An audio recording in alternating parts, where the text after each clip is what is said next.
1. I reach the integral way of uniting with the great and mysterious Tao. My teachings are simple. If you try to make a religion or science of them, they will elude you. Profound yet plain, they contain the entire truth of the universe. Those who wish to know the whole truth take joy in doing the work and service that comes to them. Having completed it, they take joy in cleansing and feeding themselves. Having cared for others and for themselves, they then turn to the Master for instruction. This simple path leads to peace, virtue, and abundance. 2. Men and women who wish to be aware of the whole truth should adopt the practices of the integral way. These time-honored disciplines calm the mind and bring one into harmony with all things. The first practice is the practice of undiscriminating virtue. Take care of those who are deserving. Also, and equally, take care of those who are not.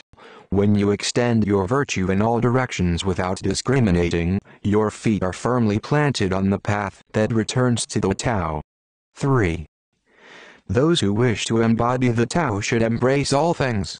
To embrace all things means first that one holds no anger or resistance toward any idea or thing, living or dead, formed or formless. Acceptance is the very essence of the Tao. To embrace all things means also that one rids oneself of any concept of separation, male and female, self and other, life and death. Division is contrary to the nature of the Tao. Foregoing antagonism and separation, one enters in the harmonious oneness of all things. 4. Every departure from the Tao contaminates one's spirit. Anger is a departure, resistance a departure, self-absorption a departure. Over many lifetimes the burden of contaminations can become great. There is only one way to cleanse oneself of these contaminations, and that is to practice virtue. What is meant by this? To practice virtue is to selflessly offer assistance to others, giving without limitation one's time, abilities, and possessions in service, whenever and wherever needed, without prejudice concerning the identity of those in need. If your willingness to give blessings is limited, so also is your ability to receive them. This is the subtle operation of the Tao. 5. Do you imagine the universe is agitated? Go into the desert at night and look out at the stars. This practice should answer the question. The superior person settles her mind as the universe settles the stars in the sky. By connecting her mind with the subtle origin, she calms it. Once calmed, it naturally expands, and ultimately her mind becomes as vast and immeasurable as the night sky. 6. The Tao gives rise to all forms, yet it has no form of its own. If you attempt to fix a picture of it in your mind, you will lose it. This is like pinning a butterfly. The husk is captured, but the flying is lost. Why not be content with simply experiencing it? 7. The teaching of the integral way will go on as long as there is a Tao and someone who wishes to embody it.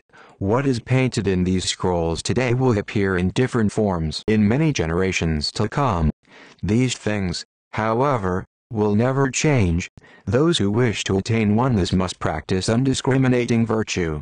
They must dissolve all ideas of duality, good and bad, beautiful and ugly, high and low. They will be obliged to abandon any mental bias born of cultural or religious belief. Indeed, they should hold their minds free of any thought which interferes with their understanding of the universe as a harmonious oneness. The beginning of these practices is the beginning of liberation. 8. I confess that there is nothing to teach, no religion, no science, no body of information which will lead your mind back to the Tao. Today I speak in this fashion, tomorrow in another, but always the integral way is beyond words and beyond mind. Simply be aware of the oneness of things. 9. He who desires the admiration of the world will do well to amass a great fortune and then give it away. The world will respond with admiration in proportion to the size of his treasure. Of course, this is meaningless. Stop striving after admiration. Place your esteem on the Tao. Live in accord with it, share with others the teachings that lead to it, and you will be immersed in the blessings that flow from it. 10. The ego is a monkey catapulting through the jungle, totally fascinated by the realm of the senses. It swings from one desire to the next, one conflict to the next, one self-centered idea to the next. If you threaten it, it actually fears for its life. Let this monkey go. Let the senses go. Let desires go. Let conflicts go. Let ideas go. Let the fiction of life and death go. Just remain in the center, watching. And then forget that you are there. 11. Does one scent appeal more than another? Do you prefer this flavor, or that feeling? Is your practice sacred and your work profane? Then your mind is separated from itself, from oneness, from the Tao. Keep your mind free of divisions and distinctions.